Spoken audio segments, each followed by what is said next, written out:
Man fatally shot in alleged police shootout in Portmore. A 28-year-old man was on Thursday fatally shot during an alleged confrontation with the police in Newland, Portmore, St. Catherine. The deceased has been identified as Christopher McLean, otherwise called Frazzle, who lived in the area. It is reported that about 7:30 a.m., a police team conducted an operation in Beverly Flats, during which McLean was observed with a firearm. He reportedly opened fire, which was returned by the police.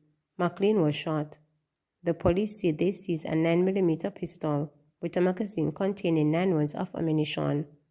McLean was taken to the Spanish Town Hospital, where he was pronounced dead. The Independent Commission of Investigation is probing the incident.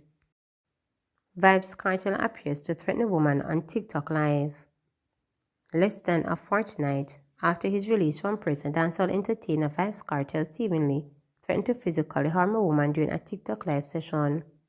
Social media users speculate that the woman is his fiancée, Sedan. In an appearance with his lawyer on Thursday night, the newly released entertainer was heard in the background threatening to box down a woman. The woman, whose face was not shown on camera, was heard explaining to the DJ that she was simply asking for the Wi-Fi password. The entertainer appeared to believe that the live stream had paused, as his lawyer had indicated that they were on a commercial break. "My girl, who you did this chat to?" the DJ seemingly asked, to which the woman responded, "The Wi-Fi was out." The DJ then warned her, "Don't do that, you hear me?" before turning his attention back to his lawyer and the live session. Realizing his outburst, Kartel then instructed the camera personnel to delete the party.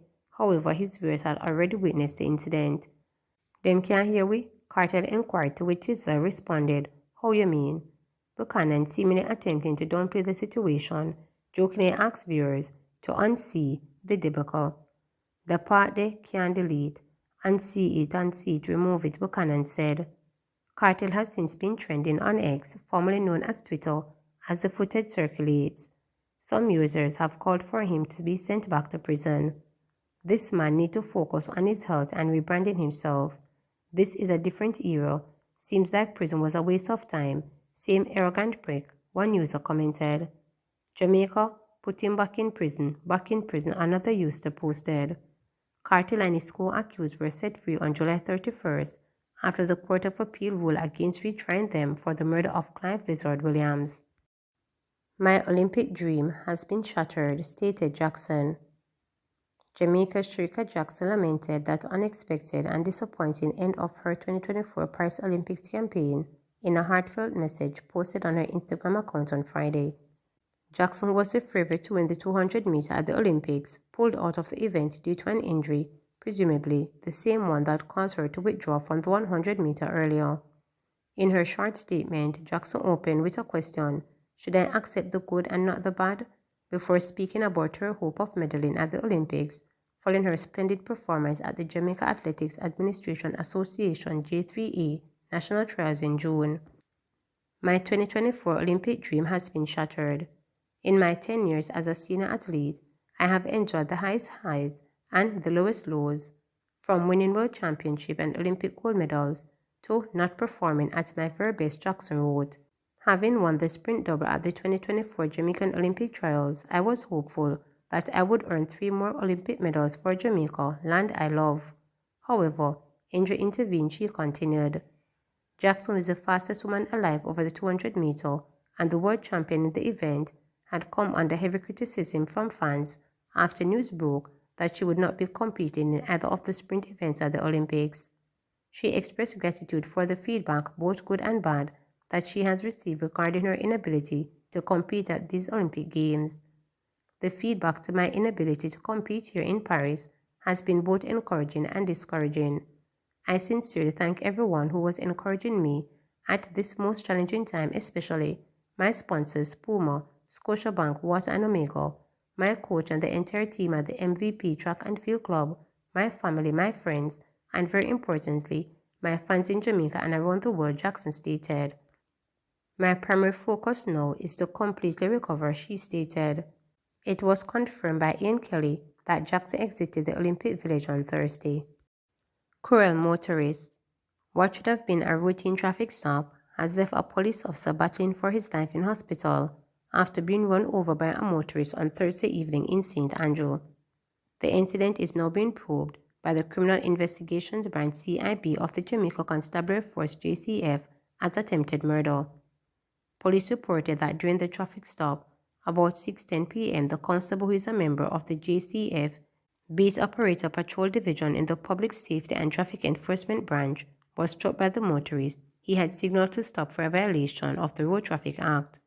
It is alleged that the officer was grabbed by the motorist, who objected of being recorded by the policeman's body camera. The motorist then drove off, hitting the officer and pinning him under the vehicle, which ran over his head. According to Deputy Commissioner of Police DCP in charge of Crime and Security Fitz Bailey, the matter is not being treated as a traffic incident but as a criminal investigation. We believe it was a deliberate attempt on the policeman's life, he told reporters.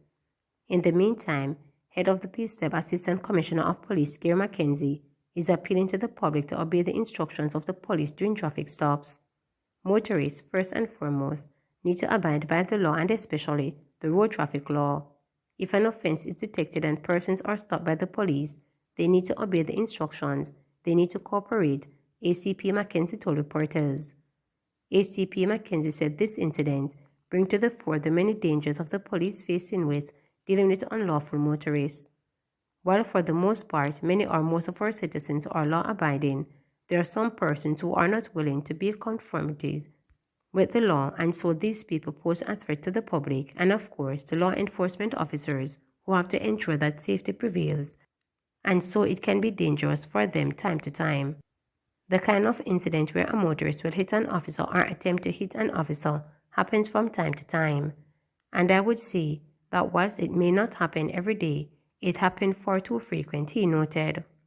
ACP Mackenzie noted, while dealing with unruly motorists, the police are always at risk of being shot or otherwise harmed during interactions that may not be cordial as they should be.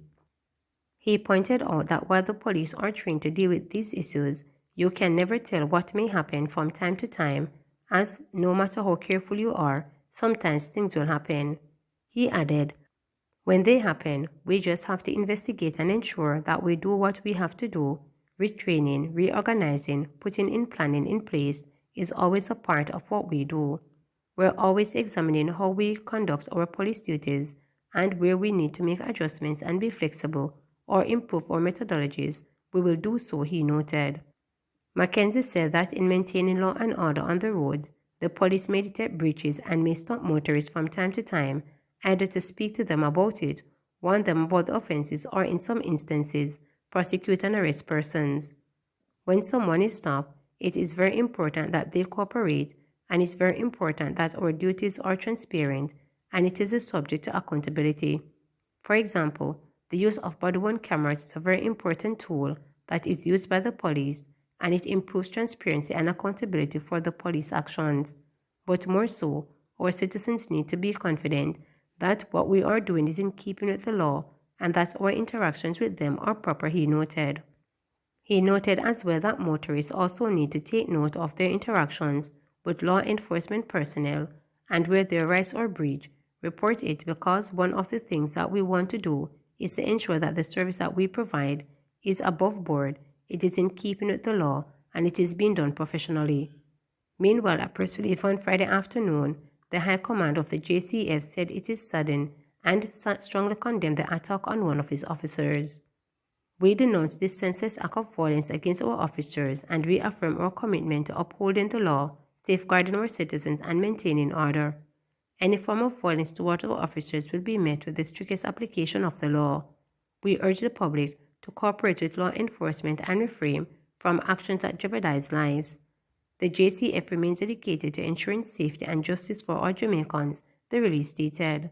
The High Command noted that the motorist's deliberate actions resulted in serious injuries to the constable, who remains hospitalized in stable condition. Investigations are well advanced, the police stated, also confirming that they are in possession of the vehicle involved in the incident. Members of the public who may have witnessed the incident are being asked to call Crime Stop at 311 or the Police Emergency Center at 119. Remember to subscribe, like, share, and click the notification bell for daily updates.